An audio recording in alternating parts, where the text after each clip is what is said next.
Shalom dan selamat pagi kepada semua yang mendengar rekaman ini. Selamat berhari Minggu. Kami ucapkan selamat berbakti kepada Tuhan. Walaupun saudara berada di rumah dan kami berada di sini, namun biar sukacita surga sentiasa ada, karena tanpa semangat dan juga semangat yang patah akan membuat kita lebih jauh daripada Tuhan. Tetapi pada hari ini, mari kita sama-sama memuji Dia, menyembah Dia, dan biar sukacita surga turun bersama-sama dengan kita semua. Selamat beribadah sekali lagi, dan kita mulakan dengan lagu Sukacita Surga. Kita harap semua yang melihat akan tayangan ini juga akan menyanyi bersama-sama kami dengan lagu ini, dan kita harap bahwa segala semangat yang patah dapat dimenangkan di dalam kasih Tuhan, karena sukacita yang kita punya yaitu daripada surga sendiri. Mari kita memuji Dia. 1, 2, 3, go.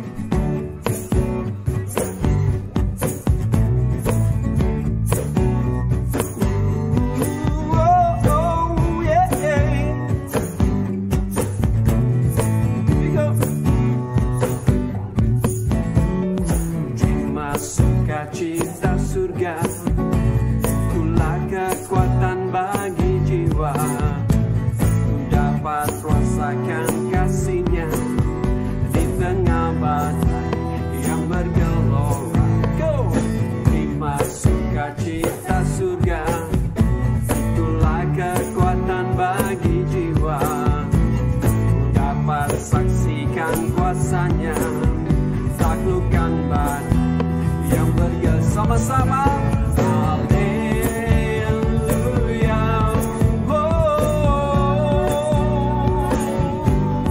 Go. Takkan patah semangatku, takkan hilang kekuatanku. Sama-sama, come on. Haleluya. Aku bagimu sukacita surga nyata.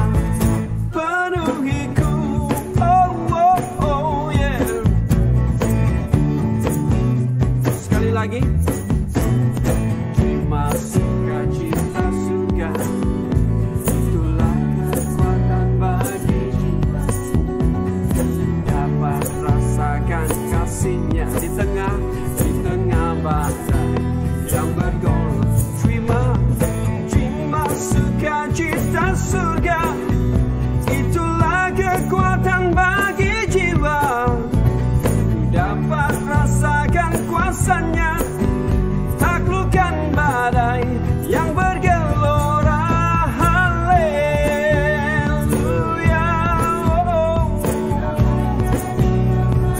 Ada dalam hatiku, takkan patah semangatku, kekuatanku. Haleluya.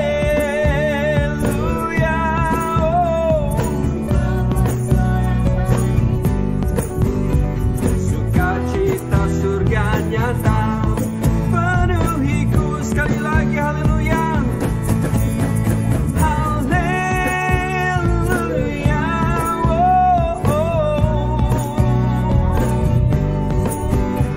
Takkan patah semangatku, takkan hilang kekuatanku. Haleluya.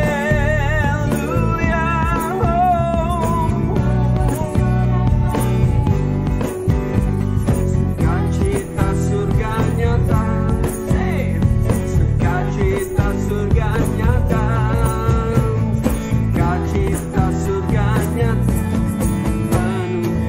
Penuhiku, penuhiku, penuhi aku.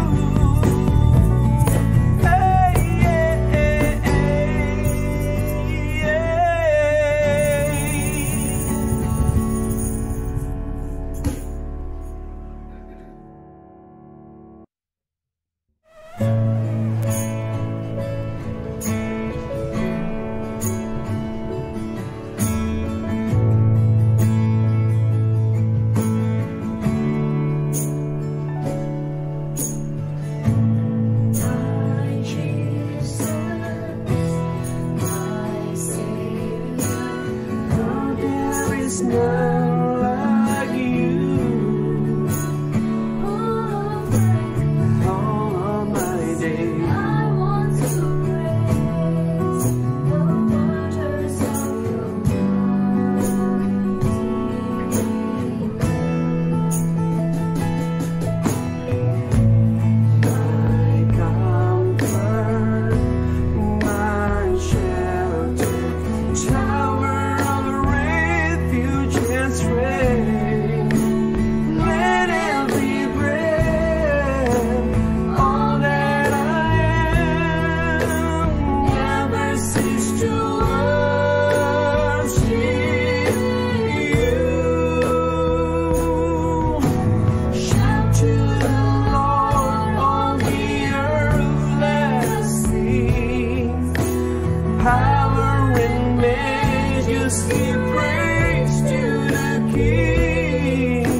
Pada pagi hari ini memuji Tuhan karena kebaikan Tuhan, karena kita tahu di setiap apa yang terjadi dalam kehidupan kita bahwa Allah terus bekerja, mengerjakan sesuatu yang di luar daripada apa yang kita pikirkan, dan kita pasti dan yakin bahwa Allah itu sangat baik untuk kita setiap waktu. Salah satu yang harus kita puji Dia akan kebaikannya adalah saat ini kita masih lagi bisa bernafas bersama dengan keluarga, bersama dengan sahabat kita, bersama dengan teman sejemaat kita untuk memuji, memuliakan Tuhan.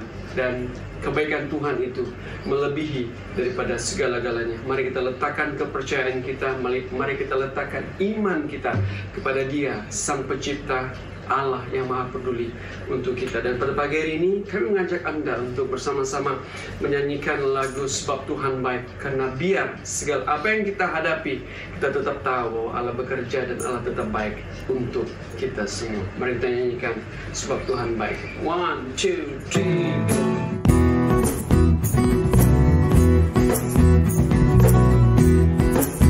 go. Masuk gerbangnya bersyukur dengan penuh pujian, bersuka di hadiratnya, nyanyi besarkan agung namanya, puji dan tiuplah sangkakan, musik dan tarian, oh tetap melupi bumi di surga. Sebab Tuhan baik, sebab Tuhan baik, sebab Tuhan baik, anugerahnya kekal selamanya. Sebab Tuhan baik, sebab Tuhan baik, sebab Tuhan baik, anugerahnya kekal selamanya. Sebab Tuhan baik, anugerahnya kekal selamanya. Hey! Enter his gate, 1, 2, go. Enter his gate with thanksgiving, come into his courts with praise, enter his presence rejoicing, singing great and mighty is his name. Come, praise him the sound of the trumpet, praise him with timbrel and harp. Go, let every creature in heaven and earth give a sound of praise, sing with all their heart, for the Lord is good, for the Lord is good.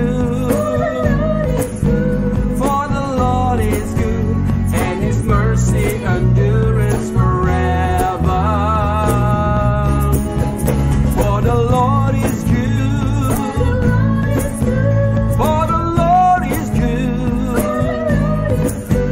for the Lord is good, and his mercy endurance forever. Sebab Tuhan baik semua, sebab Tuhan baik, sebab Tuhan baik, sebab Tuhan baik, anugerahnya kekal selamanya. Hey! Sebab Tuhan baik, sebab Tuhan baik, sebab Tuhan baik, anugerahnya kekal selamanya. Sebab Tuhan baik, sebab Tuhan baik, anugerahnya kekal selamanya. Sebab Tuhan baik, anugerahnya kekal selamanya. Sebab Tuhan baik, anugerahnya kekal untuk selama-lamanya. Amin. Keadaan dunia tergoncang oleh satu wabah yang menghimpit keadaan dunia dari segi ekonomi dan sebagainya. Namun kita sebagai manusia sering lupa bahwa ada satu pribadi yang melihat semuanya itu adalah kesempatan untuk membawa umat manusia lebih dekat kepada Dia. Dan kita percaya bahwa apapun yang kita hadapi saat ini, bahwa Allah tetap peduli, memperdulikan setiap kehidupan kita, dimanapun kita berada, apapun yang kita lakukan. Asal kita meletakkan kepercayaan kita kepada Dia, saya pasti bahwa kita semua akan melihat kepeduliannya Allah dalam kehidupan kita.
siapa yang sudah menghafal lagu ini, kita nyanyikan bersama sekali lagi chorusnya. Dan biar ini menjadi doa kita pada siang hari ini. Dan biar kita tahu bahwa Allah sangat mengerti akan segala apa yang kita inginkan, dan mengerti apapun yang kita lakukan. Dan nyanyi bersama chorusnya.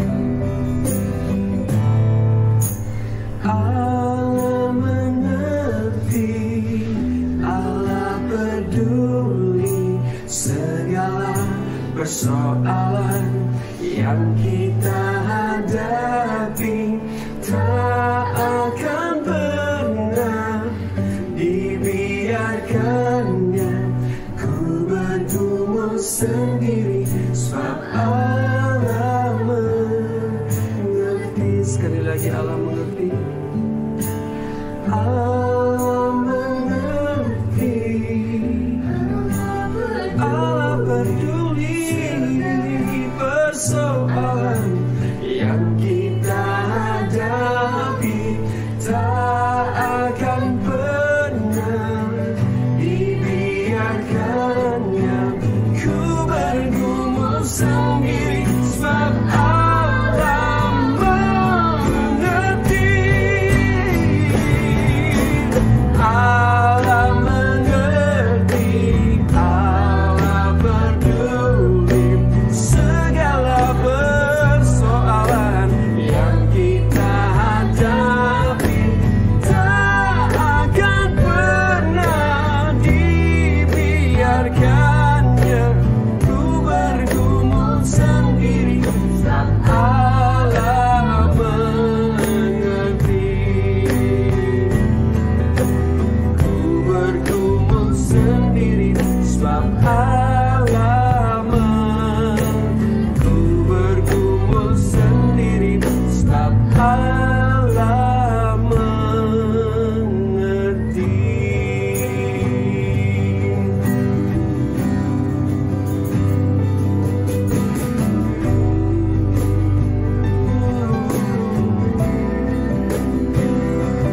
Allah mengerti,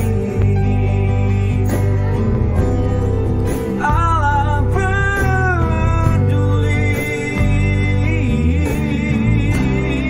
Allah mengerti, Allah peduli. Oh, Allah mengerti.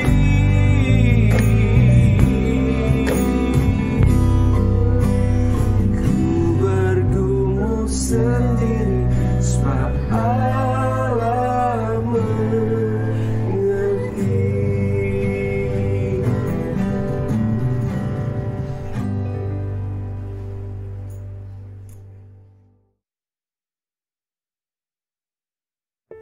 Shalom saudara, pada kali ini kami ingin membawakan sebuah lagu bagaimana kehidupan kita ini kita sering berharap pada sesuatu, dan biar pengharapan itu kita letakkan kepada satu pengharapan yang utuh, yaitu Yesus. Karena Dia mendengar setiap doa yang kita naikkan, setiap apa yang kita sampaikan kepada Dia, dan Dia menjawab sesuai dengan yang terbaik untuk kita bagi Dia. Nah, lagu ini kami bawakan untuk Anda, untuk kita sama-sama nikmati bersama, dan kita sama-sama memuji Dia, memuliakan Dia, serta menyadari akan kasih-Nya dalam kehidupan kita. Ku tahu Tuhan lihat semua tetes air mata dan luka, dan ku tahu pasti Yesus yang belaku.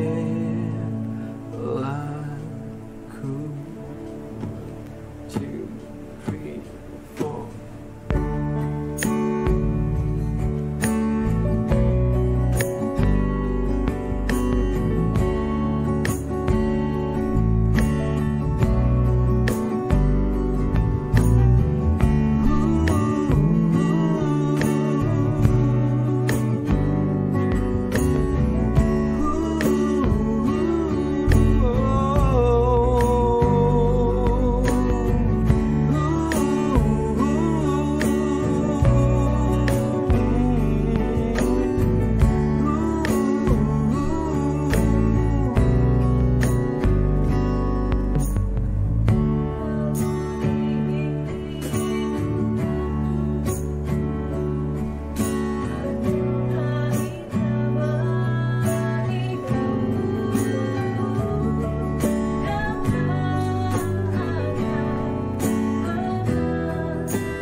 Selamat pagi saya ucapkan kepada keluarga di dalam Kristus.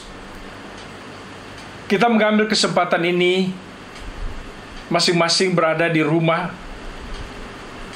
Kiranya ibadah kita, baik ianya di mezbah Allah di gereja atau di mezbah Allah di rumah, Dia ada menyertai kita dan kehadirannya dapat kita rasakan.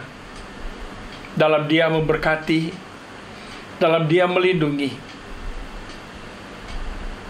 Di saat-saat genting sebegini, banyak orang akan hilang imannya karena ketakutan, apatah lagi membaca dan melihat apa yang terjadi di keliling mereka.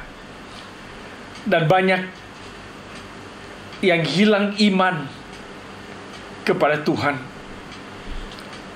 Ingin saya ingatkan bahwa masalah ini bukan masalah tempatan, tetapi masalah kita sedunia pada saat ini. Pihak kerajaan telah mengambil langkah-langkah untuk membantu kita, dan pihak rakyat menyambut seruan panggilan pertolongan daripada pihak pemerintah. Ada yang menyambutnya dengan baik, ada yang menyambutnya dengan tidak baik, termasuk gereja. Ada gereja yang masih terbuka dan ada gereja yang masih tertutup. Nah, sebagai gereja Baptis Tawau, kita mengambil langkah-langkah yang terbaik untuk mematuhi apa yang diinginkan oleh pemerintah. Jadi kita sama-sama hanya beribadah di rumah kita. Nah, di dalam saat-saat begini, ada beberapa pendeta seperti saya. Nah, kami mungkin berkata begini, jika engkau seorang yang percaya kepada Tuhan, virus COVID-19 tidak akan menyentuh engkau. Ada juga pendeta-pendeta yang lain berkata begini, bahwa virus ini melanda dunia pada saat ini, menghakim dunia karena dosa-dosa mereka yang sudah keterlampauan. Sebagai orang Kristen, dalam kita membuka Alkitab kita, apa yang kita lihat? Apa yang boleh kita pelajari?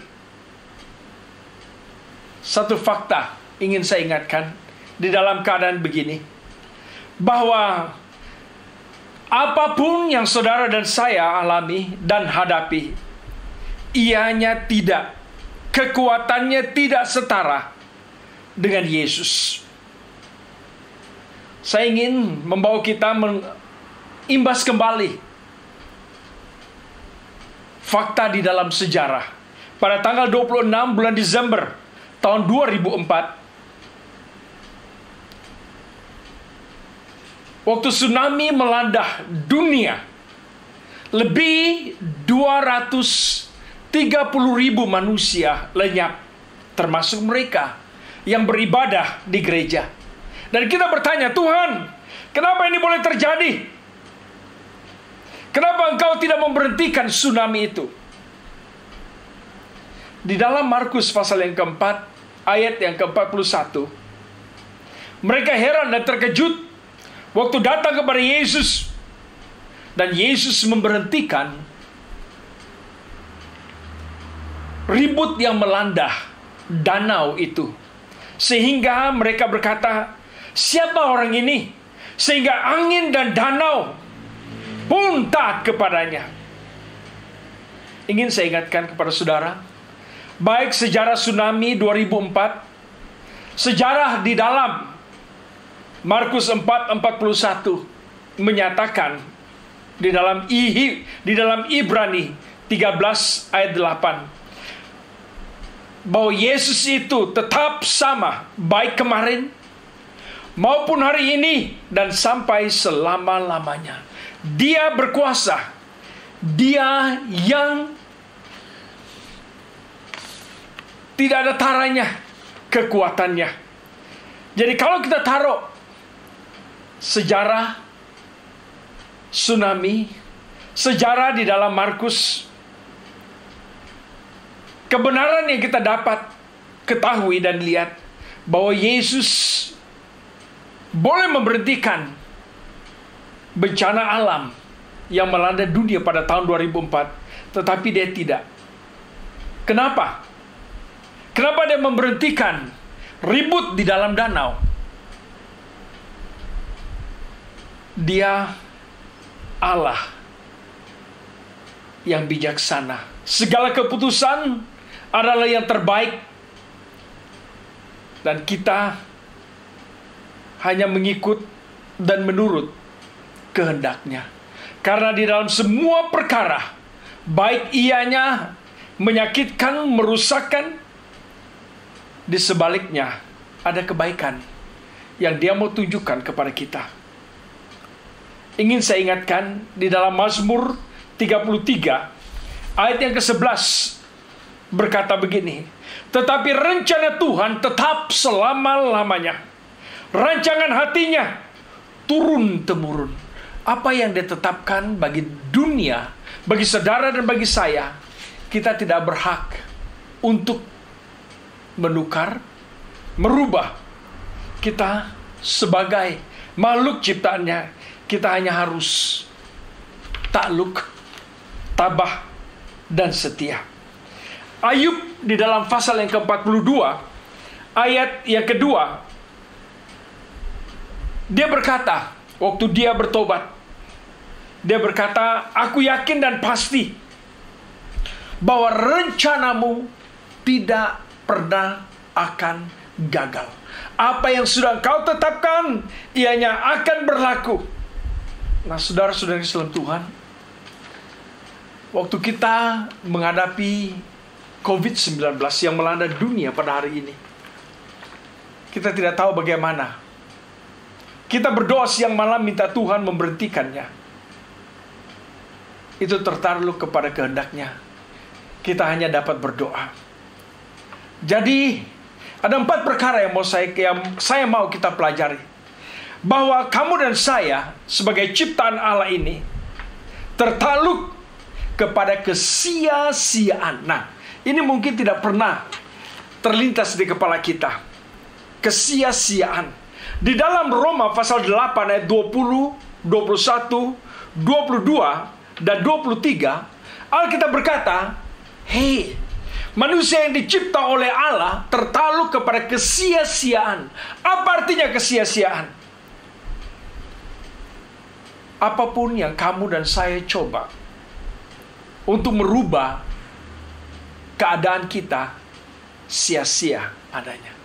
Kenapa? Kenapa kamu dan saya sia-sia adanya? Karena tiap makhluk yang tercipta terikat dengan kesia-siaan ini.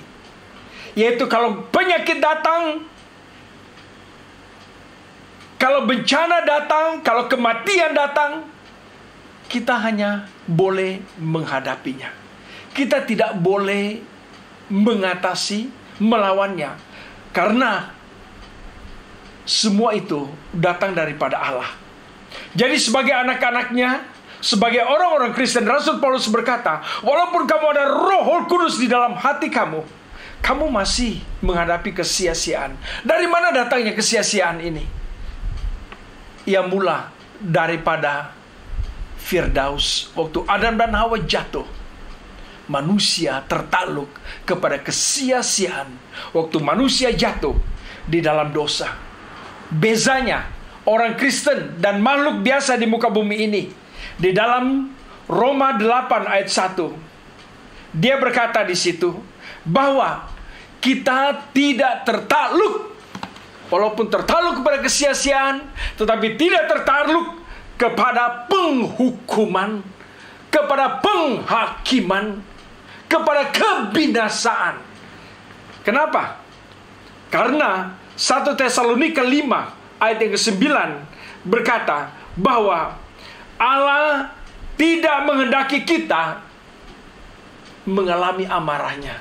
Kita tidak tertakluk kepada penghukuman, penghakiman, kerusakan. Karena kita di dalam Dia. 1 Korintus 15 ayat yang ke-55.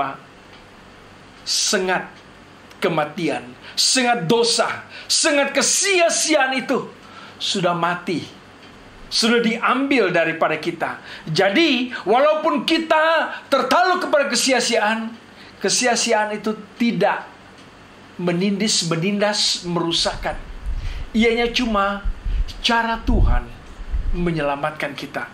Itu poin kedua yang mau saya sampaikan di sini, bahwa penyakit yang melanda, COVID-19 yang melanda kita pada hari ini, biar kita lihat ianya sebagai belas kasihan Allah. Mungkin kita takut, tetapi jangan kita takut. Karena di dalam 1 Korintus 11 ayat 29, 30, 31, 32, saya membacakannya ini tiap bulan waktu kita makan perjamuan kudus. Bahwa tiap kali saya ingatkan kepada saudara bahwa Alkitab berkata kalau kita tidak makan dengan menyelidiki, minum dengan tidak menyelidiki kebenaran sebenarnya, kita makan dan minum ianya sebagai penghukuman dan penghakiman bagi kita. Itulah Alkitab berkata, banyak di antara kamu yang lemah, kemudian sakit, dan lama-kelamaan mati. Karena kita tidak meneliti, menguji diri kita dengan sejujurnya dan sewajarnya waktu kita masuk di meja Tuhan. Nah, pada siang ini, biar ini termasuk di kepala kita. Biar ianya terpaku dalam-dalam di dalam pikiran kita, bahwa apapun terjadi bagi orang yang percaya, ianya adalah jalan Allah untuk menunjukkan belas kasihannya kepada kita di dalam dunia ini. Waktu Yesus melayani di muka bumi ini, di dalam Matius 4:23, Matius 8:17, Matius 14 ayat 14, banyak kali dia melayani orang dengan bermacam ragam penyakit mereka. Tetapi semua perkataan yang di dalam Injil itu menyatakan bahwa ianya bukan penghukuman, bukan penghakiman, bukan kebinasaan, tapi cara dia membawa orang-orang itu kembali ke pangkuannya. Cara dia mengampuni. Jadi COVID-19 biar menjadi disiplin bagi kita, menjadi pengajaran bagi kita untuk lebih tabah, lebih setia kepada Tuhan. Kalaupun kita harus mati, ianya bukan penghukuman, tetapi ianya adalah cara Yesus membawa kita ke surga bersama dengan Dia.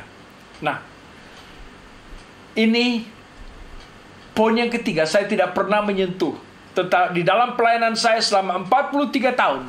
Tetapi hari ini saya menyentuh karena ianya menjadi beban yang sangat-sangat berat, tersimpan, tersirat di dalam hati saya, yaitu penyakit sebagai penghukuman kepada Allah. Saya katakan tadi, ianya seharusnya menunjukkan belas kasihan, disiplin Allah kepada kita. Tetapi kali ini saya mau menyatakan, ada juga penyakit sebagai penghukuman. Cara Allah menghakimi kita. Di dalam Kisah Para Rasul pasal yang ke-12, kita terbaca bagaimana Raja Herodes, dia mengangkat dirinya dan dia berkata, aku setara, mungkin lebih tinggi daripada Allah. Alkitab berkata dalam ayat yang ke-23 di pasal yang ke-12, dengan tiba-tiba malaikat maut turun dan dia mati karena dia tidak memberi kemuliaan kepada Allah. Di mata manusia, mereka melihat sebelum dia mengembuskan nafas yang terakhir, dia dimakan oleh ulat. Nah, ini menjadi peringatan kepada kita. Jangan kita sama sekali bongkak. Jangan sama sekali kita merasa kita ini lebih tinggi daripada Tuhan, karena kita jauh di telapak kakinya itu. Contoh yang kedua, ini yang saya katakan sangat-sangat menjadi beban kepada saya.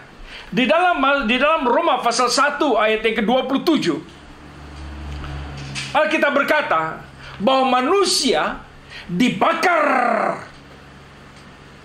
oleh keinginannya, bukan kepada seorang wanita, tetapi kepada sesamanya laki-laki. Dan Alkitab berkata mereka melakukan dosa yang sangat keji sekali, dan Allah tidak menghendakinya sama sekali. Roma pasal 1 ayat yang ke-18 berkata, amarah Allah turun di atas mereka.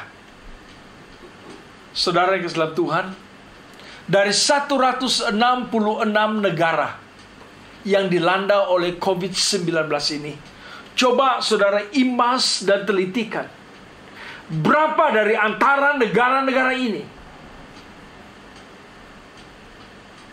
yang membebaskan homoseksual, LGBT untuk berleluasa. Mereka secara merdeka boleh kawin karena dibebaskan oleh pihak pemerintah. Amarah Allah turun. Amarah Allah melanda. Nah, ini yang sangat-sangat menakutkan sekali. Jadi turunnya COVID-19 ini, biar ianya menjadi peringatan kepada kita bahwa kita sudah jauh melanggar titah perintah Allah. Poin yang terakhir, waktu saya menyediakan firman ini, saya terbayang bagaimana Allah bertepuk tangan. Tetapi dia bertepuk tangan di tengah-tengah halilintar COVID-19, di tengah-tengah petir COVID-19. Dia sedang berteriak dan berkata, "Hey, stop, berhenti dari kekejian, dari perbuatanmu itu. Datang kembali kepadaku. Bertobatlah. Ubah jalan hidupmu." Di dalam Lukas pasal ke-13 ayat 1, 2, 3, 4 dan 5. Ayat 1, 2 dan 3, Pilatus masuk ke bait Allah dan dia potong orang yang sedang menyembah Tuhan. Dia membunuh orang yang sedang menyembah Tuhan di dalam rumah Tuhan. Dan para pemimpin kepala agama bergegas lari datang kepada Yesus. Di tengah-tengah mereka berlari itu, puncak Siloam runtuh. 18 orang yang berdiri di bawah bangunan itu mati dengan serta-merta, ditindis oleh runtuhan itu. Mereka teruskan perjalanan mereka kepada Yesus, dan mereka bertanya kepada Yesus, Yesus, kenapa ini terjadi? Apalagi kekejian yang terjadi di dalam bait Allah. Dalam ayat 4 dan ayat 5, Yesus melihat mereka di mata mereka. Yesus berkata, apakah orang-orang di Yerusalem ini dosanya lebih daripada mereka yang mati itu? Dia melihat mereka di mata mereka, dan dia menunjuk kepada mereka dan berkata kepada mereka, bertobatlah, kalau tidak apa yang terjadi di bait Allah dan runtuhan Siloam akan terjadi kepada kamu. Jadi COVID-19 adalah tepukan tangan Allah di dalam halilintar petir gelombang ini yang berkata kepada saudara, bertobatlah, ubahlah hidup saudara, datanglah kepadaku. Kiranya Tuhan memberkati firman-Nya. Amin. 1, 2, 3, go.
menghadapi hari-hari esokku.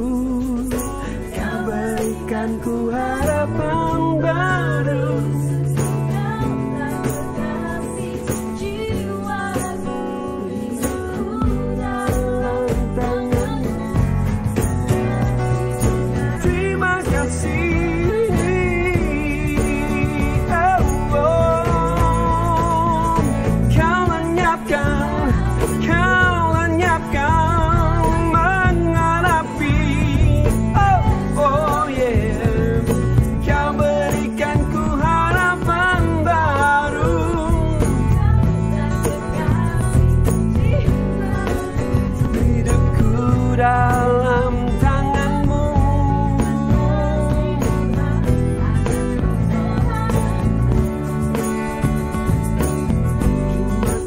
kasih Tuhan,